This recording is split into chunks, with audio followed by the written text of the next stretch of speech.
Samajwadi party के अध्यक्ष अखिलेश यादव ने उत्तर प्रदेश में 2022 में होने वाले विधानसभा चुनाव की तारीख घोषित होने से पहले उत्तर प्रदेश को मतने लगे हैं। प्रगतिशील समाजवादी पार्टी के साथ गठबंधन की घोषणा के बाद आज शुक्रवार को अखिलेश यादव समाजवादी विजय रथ यात्रा का 7वां चरण प्रारंभ करते हैं। इसी चरण में अखिलेश यादव रथ लेकर कांग्रेस के गढ़ रायबरेली पहुंचे हैं, जहां पर वह 2 दिन विधानसभा क्षेत्रों का दौरा करेंगे। रायबरेली के बछरावा में अखिलेश यादव ने कहा कि हमारी पार्टी ने छोटे दलों को साथ लेने के क्रम में प्रगतिशील समाजवादी पार्टी के साथ गठबंधन किया है। प्रदेश में समाजवादी पार्टी दमदारी के साथ चुनाव लड़ रही है। हमें भरोसा है कि जनता भी उत्तर प्रदेश में समाजवादी पार्टी की सरकार बनवाएगी। जब से भारतीय जनता पार्टी की सरकार आई है, जब से उत्तर प्रदेश में भारतीय जनता पार्टी की सरकार काम कर रही है, उत्तर प्रदेश में जनता को इतनी परेशानी किसी सरकार ने नहीं दी जितनी परेशानियां आज भारतीय जनता पार्टी की सरकार में आम गरीब और किसानों के ऊपर है। इस सरकार ने, भारतीय जनता पार्टी की सरकार ने दिक्कत दी है। भारतीय जनता पार्टी की सरकार में आम लोगों को दिक्कत पैदा हुई है। भारतीय जनता पार्टी की सरकार ने हर चीज में किल्लत पैदा की है और अगर कोई सरकार के खिलाफ अपनी आवाज उठाने के लिए निकला होगा तो इस सरकार ने उसको जिल्लत देने का काम किया है। इस सरकार ने केवल 3 चीजें दी हैं: दिक्कत, जिल्लत और इतनी परेशानी कभी नहीं किसी सरकार ने दी होगी जितनी जनता को मिली। ये हमारे किसान आए हैं, जिस समय खाद की जरूरत थी, बताओ खाद किस किस किसान को समय पर मिल गई? कोई किसान हमें बता दे, किसी किसान भाई को खाद मिली हो तो बताओ हमें। आपको लाइन में लगना पड़ गया और जब घर जाकर के बोरी देखी होगी तो बोरी में से 5 किलो चोरी हो गई कि नहीं हो गई? 5 किलो। ये हमारे बाबा मुख्यमंत्री जानते ही नहीं हैं। वैसे तो 24-24 घंटा काम करते हैं।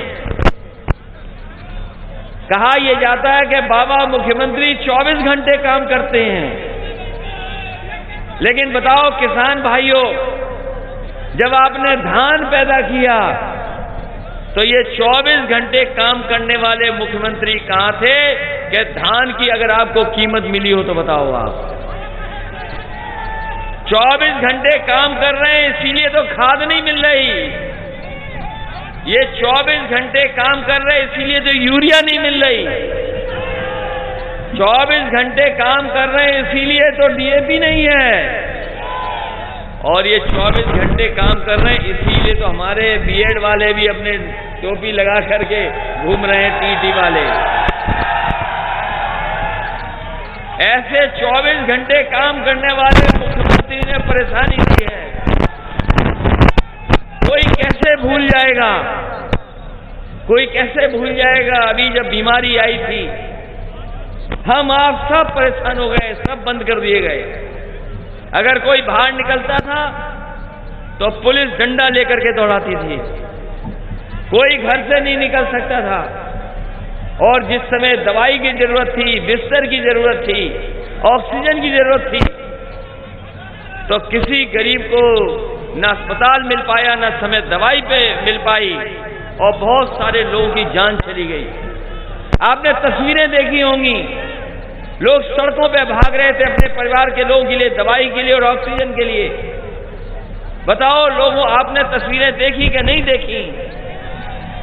और जो लोगों के परिवार के सदस्य जिनकी जान नहीं बच पाई, अगर वो कब्रिस्तान में भी गए होंगे, शमशान पे भी गए होंगे, तो वहां बताओ लाइन में लग करके खड़ा होना पड़ा कि नहीं होना पड़ा? लखनऊ में देखा, लोगों को इंतजार करना पड़ा शमशान घाट पे, लकड़ी नहीं दे पाई सरकार। बताओ ये सरकार लकड़ी नहीं दे पाई शमशान में दाह संस्कार के लिए। और अभी अखबार में पढ़ लेना आप, ये सरकार कह रही है कि बिना ऑक्सीजन के किसी की जान नहीं गई है। बताओ कौन भरोसा करेगा इस सरकार पर? ये सरकार कह रही कि बिना ऑक्सीजन के किसी की जान नहीं गई। हमारे बाबा मुख्यमंत्री अखबार पढ़ के देखो, ऑक्सीजन की कमी से भी जान गई है, और कभी अगर कोई सड़क पर बुल आ गया, सांड आ गया, उससे भी जान चली गई। केवल ऑक्सीजन से नहीं, ऑक्सीजन से तो गई जान है, लेकिन बताओ वो खेत में जो घूम रहे हैं उससे परेशान हो कि नहीं हो? न जाने कितनों की जान चली गई। और ये 24 घंटे काम करने वाले मुख्यमंत्री, बांदा का पता करिए, बुंदेलखंड में बताइए, जिंदा गाय को दबा दिया, जिंदा गाय को दफना दिया। इसलिए मैं आपसे कहने आया हूं, जैसे ही चुनाव आता है, भारतीय जनता पार्टी धर्म का चश्मा लगा लेती है। बताओ, धर्म का चश्मा लगाती है कि नहीं लगाती? जैसे ही चुनाव आएगा, सोई धर्म का चश्मा लगा लेंगे।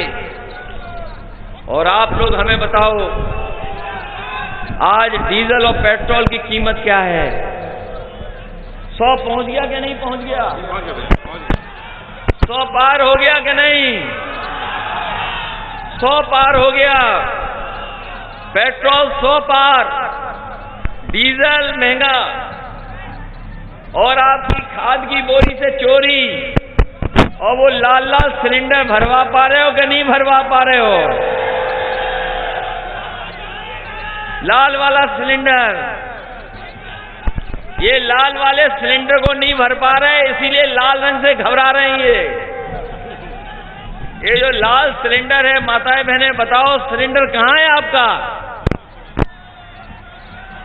हमारी माताएं बहनें घरों में देखो, उसको स्टूल बना लिया, स्टूल, सामान रखा है, कुछ सामान रख लिया है।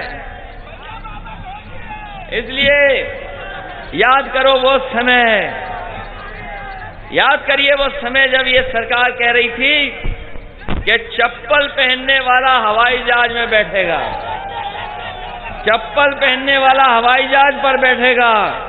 बताओ किसान भाइयों, इस महंगाई में कौन हवाई जहाज में बैठ जाएगा? और डीजल पेट्रोल इतना महंगा हो गया कि आपकी गाड़ी नहीं चल सकती है, मोटरसाइकिल नहीं चल पाएगी। और जिस तरीके से महंगाई बढ़ा जा रही है, जिस तरीके से महंगाई बढ़ रही है, जिस तरीके से महंगी चीजें हो रही हैं, आज हमारी आपकी कमाई आदि है। आगे अखिलेश यादव ने कहा कि जनता के बीच भाजपा ने हर चीज़ में किल्लत पैदा की है। भाजपा ने दिक्कत, किल्लत और जिल्लत दी है। उन्होंने कहा कि लोगों का उत्साह बता रहा है कि परिवर्तन निश्चित होगा। समाजवादी सरकार में गांव-गांव लैपटॉप बांटे गए। 4 साल से भाजपा लैपटॉप टैबलेट देने की बात कर रही है, पर नौजवानों को झूठ की टैबलेट दी जा रही है। पेट्रोल डीजल महंगा है, खाद की बोरी में चोरी है, लाल वाला सिलेंडर नहीं भर पा रहे हैं, इसलिए लाल रंग से घबरा रहे हैं। यह सरकार कह रही थी कि चप्पल पहनने वाले हवाई जहाज में बैठेंगे, पर डीजल पेट्रोल इतना महंगा कर दिया कि आपकी गाड़ी नहीं चल पा रही है। महंगाई बढ़ रही है, कमाई आधी हो गई है, चारों तरफ भ्रष्टाचार हैं। इस दौरान भारी संख्या में हुजूम उमड़ पड़ा और लगातार समाजवादी पार्टी के नारे लगते रहे। आप देख रहे थे रायबरेली से जितेंद्र यादव की रिपोर्ट।